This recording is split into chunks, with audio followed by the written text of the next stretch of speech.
Hello, my friends. Somehow 2 whole months of this year have gone by and I'm literally not sure how. Originally, I was thinking I would just do one yearly recap of my reading, similar to my one sentence review of every book I read in 2023. However, I realized that would just be very overwhelming at the end of every year, and I also wouldn't be able to talk about my current reads as I'm reading, which would be very sad to me. So, here is the recap of all the books that I read in January and February of 2024. There's some romance, some novellas, some psychological thrillers, some middle grade, nonfiction, and classics. I think that's it. Starting with January, the first book that I read was, sorry, I have my list down here on my computer, so if I keep looking down, I'm looking at my book list.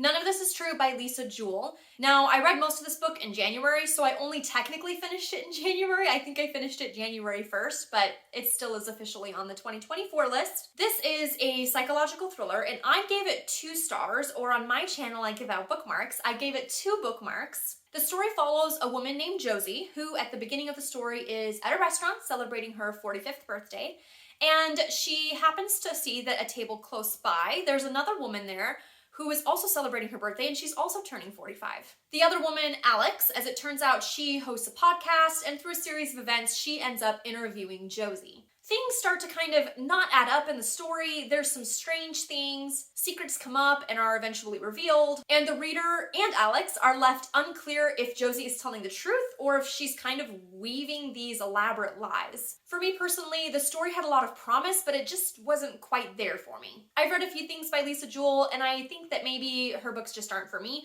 Plus, this book did get into some topics of certain types of abuse, and specifically abuse of minors, that just, I don't know, I don't really like to read about stuff like that. So for me personally, it was 2 bookmarks. Okay, I am now joined by my cat in my lap, so if you hear purring, that's what's going on.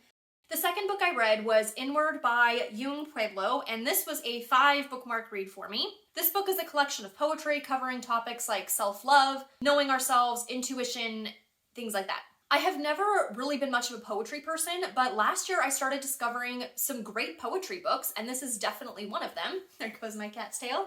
A lot of the poems in this book really resonated with me and were really quite beautiful. Bird by Bird by Anne Lamott, another 5 bookmark read for me. This is a book all about writing, being a writer, becoming a writer, how to build confidence and experience as a writer. Lamont has a wonderful way of words, and I really liked just a lot of the things that she had to share. She talks about how to get started as a writer, how pretty much everybody has shitty first drafts, and how to know when you're done with the manuscript. Things We Hide from the Light by Lucy Score. This was a 3 bookmark read for me, and it was a little complicated for me. Okay, had to go extract my cat from the trash can. So I read the first book in the series, Things We Never Got Over, last year, and I really love Lucy Score's writing style and her sense of humor. It was so fun. However, I honestly found a lot of the romance and a lot of the things about the male main character in that first book very controlling and problematic. This book, I have to say, was a lot better, but it still had some elements that were just too much in that direction for me. This book follows the story of Nolan, who is the brother of the male main character from the first book, and Lena, who is Nolan's next door neighbor. They end up falling for each other, of course, and continuing to kind of solve some of the same crimes, the ongoing crime story that was started in the first book. Nolan was much less controlling than his brother. It does have some spicy scenes, so if that's not your thing, you might want to skip this one. This book also had a more somewhat serious vibe. Although it was still an easy read, it just was more serious. But I think part of that was that both of the 2 main characters just seemed to have a lot more depth to them and a lot more emotional awareness and intelligence that made them, in my opinion, much more likable characters. So for me, 3 out of 5 bookmarks. The Light Princess by George MacDonald. I read this book aloud on my other YouTube channel, Classics with Bonnie. I read aloud public domain classic books. This was a 2 bookmark read for me. It was my first George MacDonald, and I kind of liked the somewhat whimsical vibe of the story and just kind of the lighthearted way that it was being told as like this fairy tale. It's about a princess who is cursed at birth, and she experiences no gravity. And the only time that she's not having to be tethered down or floating away is when she's in the water. So she loves to swim. And along comes a prince, and he falls in love with her, and then they try to figure out how to break the curse, etc., etc. I ended up a little confused by the ending and the points that it was trying to make. I felt like it kind of ended with a message of trying to push people into stereotypes and push people into boxes. I thought some of the great things about the princess's character from the first half of the story were just kind of like, oh yeah, she was great, but now we're just gonna flip that and put her into a normal princess box, and I didn't love that. And I didn't love the vibe of the prince either. Overall, just not my cup of tea. 2 bookmarks for me. The Old Man and the Sea by Ernest Hemingway. This was a reread for me. I think I first read it maybe in high school. It's been a while. This was a 1 bookmark read for me. I did not think that this book improved over time since I last read it. The story is about an old man who is a fisherman, and he ends up going out one day to fish, and he catches a very large fish that ends up pulling his boat a long distance and far away from his village. So it's kind of about him versus nature, but it ends kind of sadly. I don't understand the overall point, and it kind of just lacks plot for me. So yeah, only 1 bookmark for me. And the last book that I read in January was Our Kind of Traitor by John le Carré. This was a 3 bookmark read for me, and I'll actually post the link to where I did a more thorough review. In short, it's a spy espionage thriller book. I really enjoyed aspects of it, but again, click through and you can see my full review at this other video. Before we go too much further, let me know in the comments, what is your favorite read so far from 2024? On to February reads. The first book I read in February was Year of Yes by Shonda Rhimes. I don't rate memoirs or biographies, generally speaking, because it just feels weird to me to rate someone's life story, so I just don't really give ratings. I did really enjoy this book overall. So Shonda Rhimes, for those of you who don't know, is a very popular TV writer and producer. One of my personal goals for 2024 is to say yes more, and so this book has been on my TBR for a long time, and I thought that it would be the perfect year to finally read it, and it was good. Shonda Rhimes talks about how she always said no to things. She would turn down opportunities, she would stay in her comfort zone. She was wildly successful, doing very well for herself, but she wasn't feeling personally fulfilled in some areas, so she determined to start saying yes.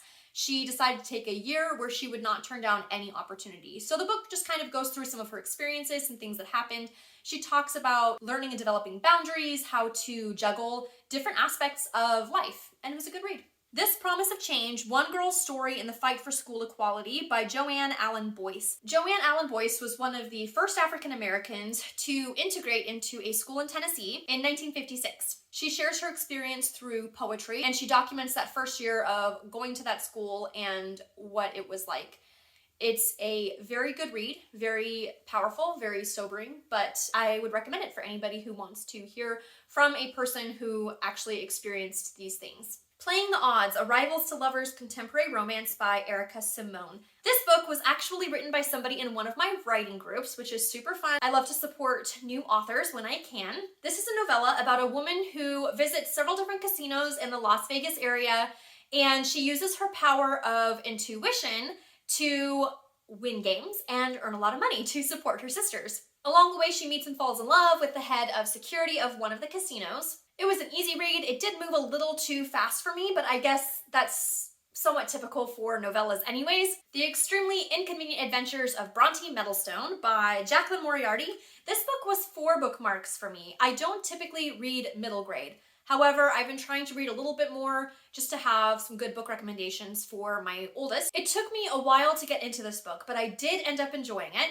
The story is about Bronte Meadowstone, who is 10, and she finds out early on in the book that her parents were killed by pirates. So they left a will for her, and there are detailed instructions for her to go visit all of her aunts to do certain things or activities at each location, and on the last day to deliver a present from her parents to that aunt.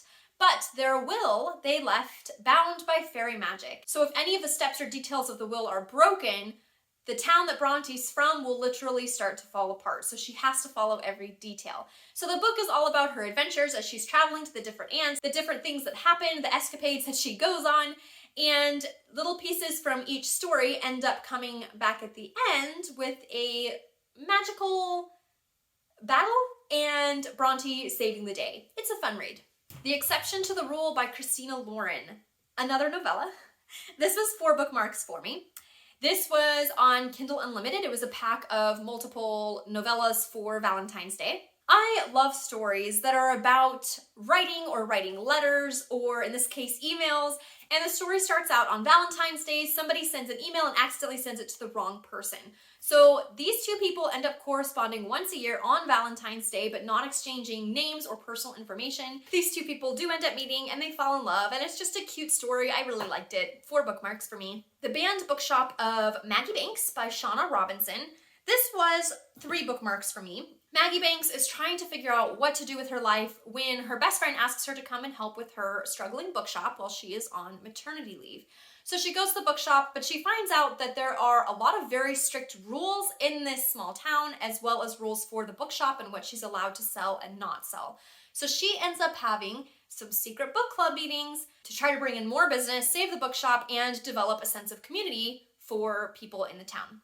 There are fun bookish moments and a small town romance, but overall it was just kind of okay for me. Worst Wingman Ever by Abby Jimenez. Another novella. This one was 4 bookmarks for me. I liked this one.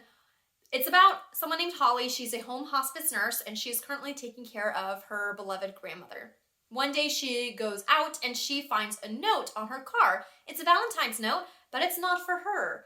She ends up trying to return the note, but she doesn't know who it belongs to, so she puts it back on her windshield.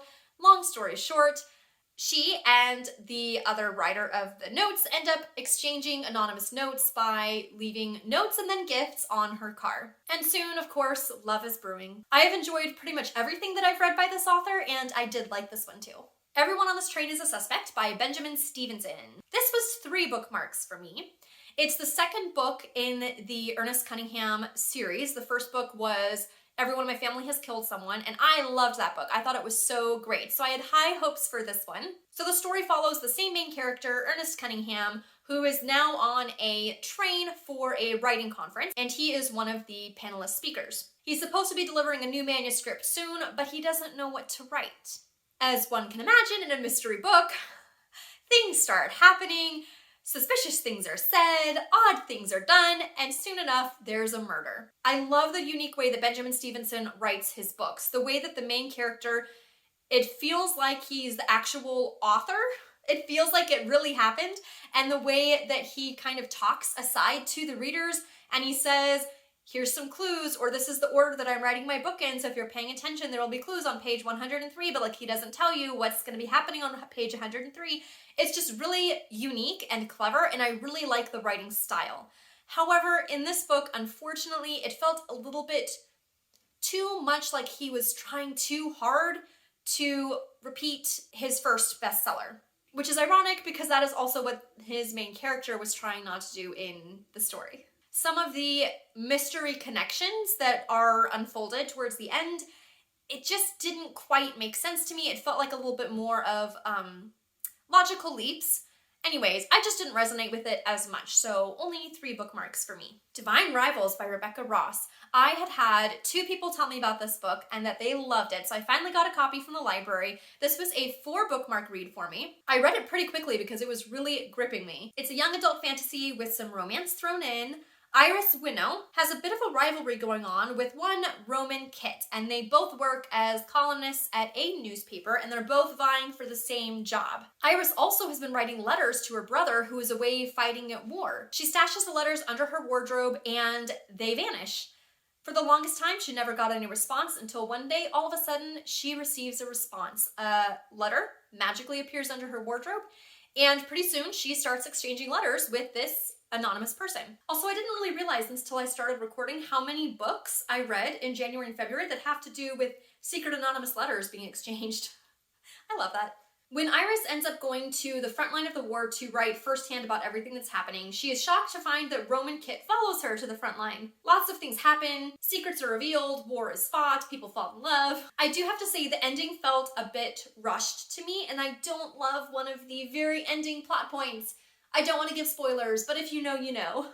There is going to be a book 2, and I do think I'm going to read it. I'm skeptical of how it will turn out. But I really liked the first one all the way up until the end that I have to give the second one a shot and see what happens. And my last book for February was Blank by Zibby Owens.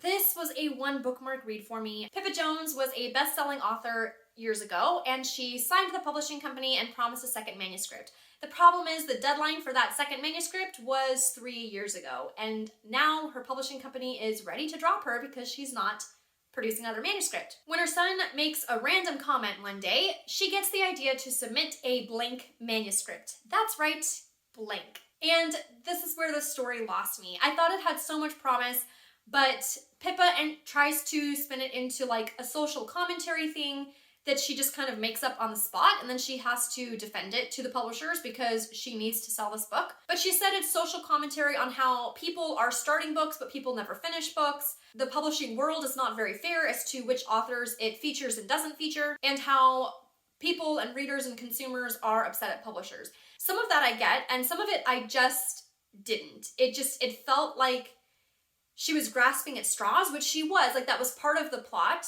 but then it felt like she was, I don't know, it just lost me. And even though I really wanted Pippa to succeed, I wanted her to sell her book and earn lots of money and go on her journey of self-discovery, it just wasn't for me.